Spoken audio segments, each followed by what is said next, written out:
Today, we're going to talk about the power of small shopping hauls and how we can stretch our food budget by using our food in lots of different ways.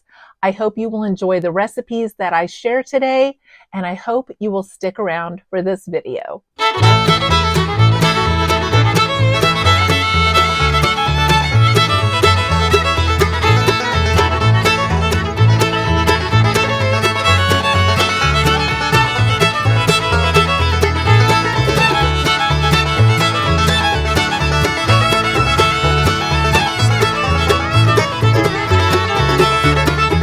Have you ever thought that small shopping hauls might actually be powerful and have a lot of benefits?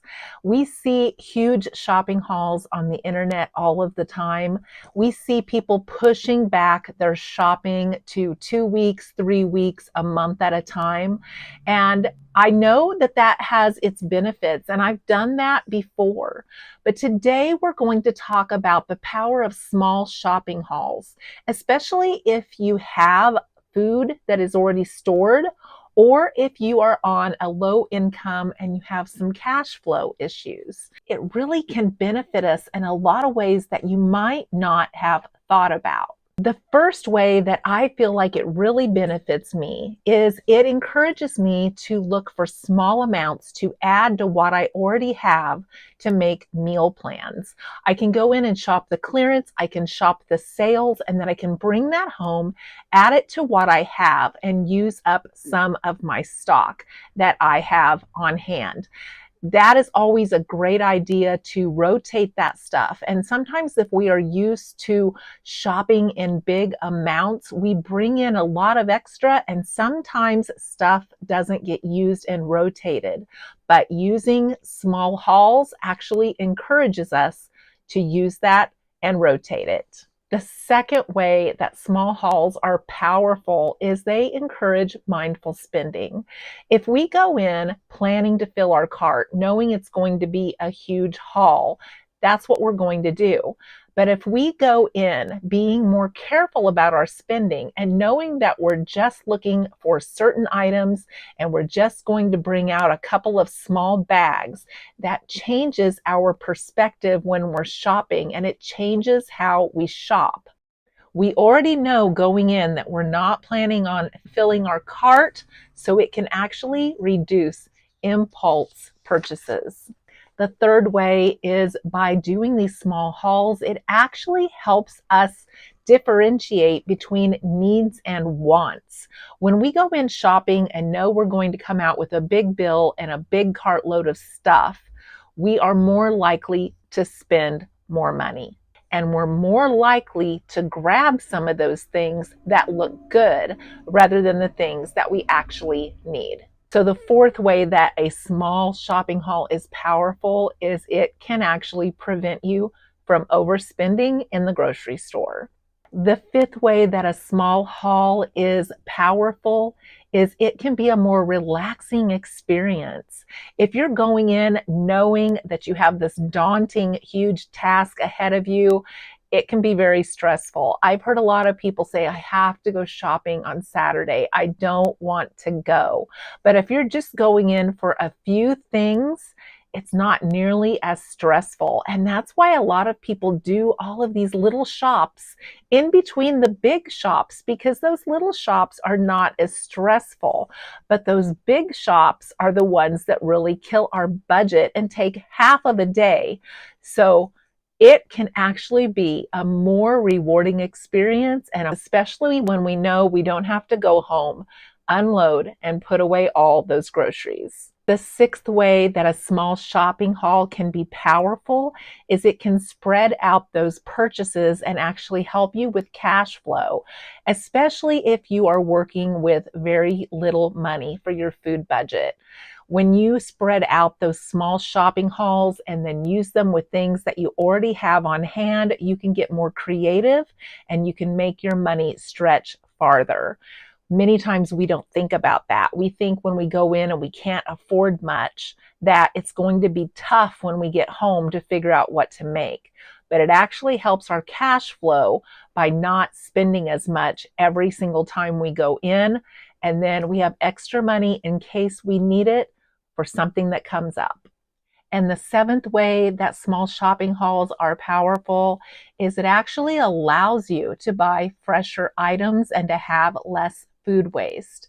If you are just buying a little bit at a time, you're going to make sure you're using up that little bit that you purchased. When we go in with those big hauls, that's a lot of times when the lettuce goes bad and the peppers go bad and a lot of things get pushed to the back of the fridge and then they get forgotten. So a small shopping haul can actually save you money by wasting less food. So I'm going to show you a couple of the small hauls that I've done over the last couple of weeks. And then I'm going to show you a recipe where I'm stretching my dollars and using up some things that I already have for some delicious meals this week. The few items I picked up when I had ball games this weekend was a gallon of milk at Aldi for $2.52. They had grapes for $1.59 a pound, and I had a Ibotta coupon for 35 cents. And then I got 2 packages of corn chips. We like to put them on our chili, so I'm just preparing for winter by sticking those back in our storage. And then I went to Ollie's. They had these double packs of stovetop stuffing for $1.99, which is a great price. They had enchilada sauce, 99 cents each. I needed some sage to make some more sausage seasoning that we have on hand, $1.29. And I got this 11-ounce bulk black pepper for $5.99 because we are almost out of that. And then look at this great deal I found right here, 75 dark roast Keurigs for 50% off, which made them $9.99, and that made them 13 cents a Keurig. And I don't know about you guys, but when I make a Keurig, I make it in a 16-ounce cup. And a lot of times people will make it in a 12-ounce cup. My mother-in-law does 14-ounce, but I push the limit and I make it in a 16-ounce cup. Another small shop that I picked up was 2 packages of 1-pound sharp cheddar cheese, $2.99 a package. 2 pints of tomatoes, $1.44 each. Our tomatoes were choked out by my morning glories this year. We didn't get any tomatoes. I got 4 really nice looking kiwi for $2.52, an 18-pack of eggs for $2.99, and a package of pork sausage, 16 ounces for $3.49. So as you can see, I didn't spend that much on those 2 little hauls. But that's going to go a long way for me because I have a lot of back stock. And that makes my money stretch and makes it stretch as far as it possibly can by not going in and buying more than I need. My husband requested a pot pie with the turkey that we made, and so I am mixing up a rice crust. I have an egg in here under the bottom. I have a cup of rice that I cooked on the stove with 2 cups of water until it was done. Now I'm just going to mix this together and put it in my sprayed pie pan. There's my rice with my egg, and now I'm just going to press this and mold it to the shape of my pie pan. We are gluten-free in this family. My husband cannot have gluten. He still enjoys things like pot pies. That was one of the things that he missed a lot. And having this rice crust is not only easy and cheap, but it makes it where we can have a delicious pot pie, and we really enjoy it. So I'm going to press this down here, make it look like a pie crust, but it's just rice. And then I'm going to put about a half of a cup of fresh Parmesan on here. That will help bake it down where it will hold its shape really well. And then I'm going to put it in a 350-degree oven for about 20 minutes to form the crust before I add the filling. You can do this on a lot of things that you want to make, casseroles, all kinds of things. It's really a good way to use up your rice and to have an extra filling component to whatever that you're making. I'm also going to add some pepper on here along with my Parmesan cheese. I know that may look like a lot of pepper, but once we add all of the fillings, it really won't be. So then I'm going to put my Parmesan cheese on there, press it down just a little bit to make sure that it holds shape really well. And we're going to bake this for about 20 minutes. I'm going to saute up about 3 cups of vegetables, 2 tablespoons of butter. This is some frozen onion that I had, and then I'll sprinkle in a little bit of minced garlic at the end and saute this up for my filling. I'm also going to add in a tightly packed cup of the turkey that I made. And I put in about 4 tablespoons of garlic, maybe 3. I just kind of dumped it in a little bit more than I planned, but you can't have too much garlic, right? And then I'm adding about a cup of the gelled broth that came right off of the turkey. Real broth looks different, doesn't it?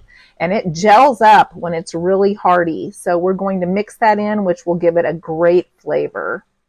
The veggies have been simmering for a few minutes. I'm going to add 2 tablespoons of my gluten-free flour just to thicken it up a bit. Mix this together and dump it in my crust. And the pie crust is fresh out of the oven and ready for its fillings. So I filled the pie crust and pushed it down. It is completely full and packed in there. And then I'm just going to choose any type of cheese to put on the top to give it a really nice crust. This is going to be delicious when it's done, and it actually holds together really well. I think you will love this recipe. It is one of our favorites. And then we're going to bake this for about 25 minutes. I deboned the turkey. I still have this container full, and we've eaten off of it a few times. My husband has also taken it to work. And then I have the carcass and the broth in here, so I can cook that on another day and make turkey broth. But right now I'm just going to put it in a freezer bag and stick it in the freezer. And the turkey pot pie is ready for the week. Looks delicious. I hope you've enjoyed this video, and maybe it's given you some food for thought on how small shopping hauls can actually help your budget and actually make your dollar stretch. Let me know in the comments what you think and whether or not you use small shopping hauls to your advantage. I hope you will join me in the next video. Give me a thumbs up if you've enjoyed this one, and I hope to see you soon.